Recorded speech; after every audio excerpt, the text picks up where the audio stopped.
Здравейте, вие сте с поредното предаване на рубриката Актуално с Божидар Караджов.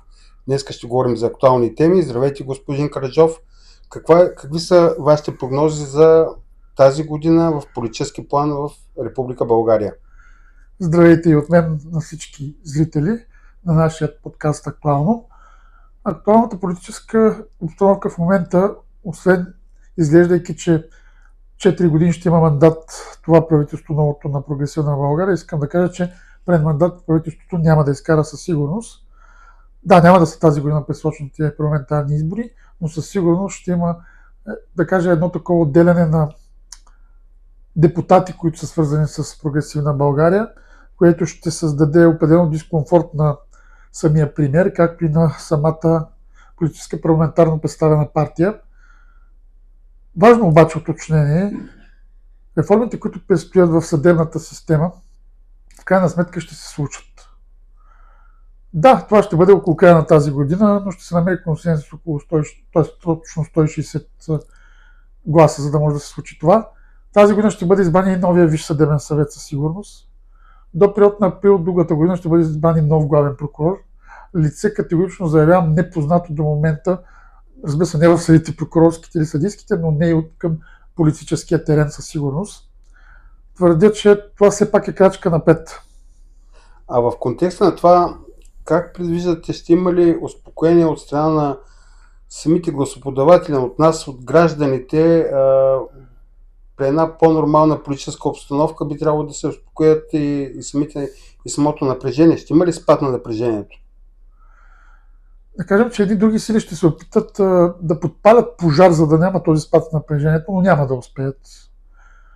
Тук едно важно уточнение, цените, които и инфлацията определено с доста голяма скорост се развиват, в периода максимум до около месец ще започне нормализиране и едно виждане по повод на брутния вътрешен продукт, който ще успеят да постигнат под 4,5, което, доколкото разбирам, в момента се говори за 6-7%, но ще успеят да се справят. Една или по друга форма. Ние знаем, че нашите полицаи добри вълшебници, магиосници, годините с това да ги успяват да напасват тези, както излизането ни в еврозоната, проценти, но определено да, ще има напредък, който ще стане до около 4,5, даже малко по-малко 4,3, което смятам може би е някакво постижение, което означава в дългосрочен план на този мониторинг, който сега е първо от Еврокомисията, няма да бъде повече от година и половина, което вероятно е добре. Притесняваме нещо друго, което със сигурност ще се случи. Това е сериозният спад в туризма, който ще имаме през това лято. За какви причини няма какви да изтъквам, дали са икономически или войните, всъщност края на ирано-американския конфликт, който така или иначе му се вижда края. Тук е въпросът, че Израел няма да потушат страстите спрямо Ливан, например. Това също вероятно отразява, разбира се, но този спад, който ще отчетем, бих казал до някъде и ние сме си виновни.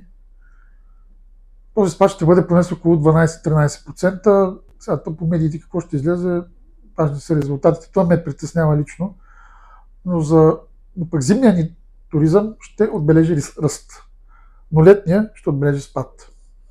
Какво очаквате в външно-политически план? В момента вече сме свидетели на първото посещение на премиера Радев в Брюксел. Ще има ли някакви санкции от гледната точка на неговото отношение към руския патриарх, към България? Много уместен въпрос. Но Радев няма да се превърне във втория Орбан, това, което всички очакват. Ще намери баланс, който все пак ние няма да спънем Европа, това искам да кажа, но ще бъдат преразгледани част от тези санкции. Този вероятният пакет, за който ме питате, т.е. питаш, извинявай, и в крайна сметка ще се стигне до това да си отстоим наши позиции.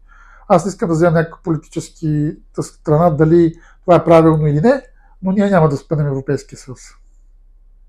Благодаря ви, господин Караджов. И аз ви благодаря. До скоро.